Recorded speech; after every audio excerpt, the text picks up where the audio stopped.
Hi, today we are looking at realization, which is the accounting principle which states that an income is recognized when the ownership of goods passes from the seller to the buyer, who then becomes liable to pay for them.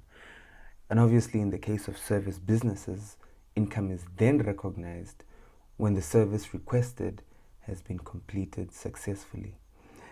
Now, this principle is very important because it's very important to know when to report an income and when you have not earned and when you cannot report an income. And to do this, we'll look at an example of Libius's Confectionaries, which is a company which bakes cakes, right?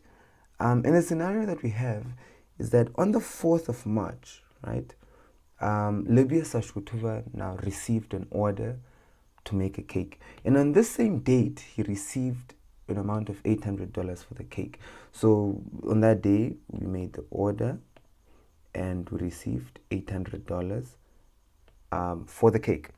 And then on the 7th of March, Libius then baked the cake, right? And then on the 8th of March, Libius then delivered the cake. Now, out of these 3 days, it's important to know on which day did Libius realize an income, right? And what I will say that it is not the 4th of March. Even though Libius received money on the 4th of March, he has not made an income. On the 7th of March, he just baked the cake. He has not made an income.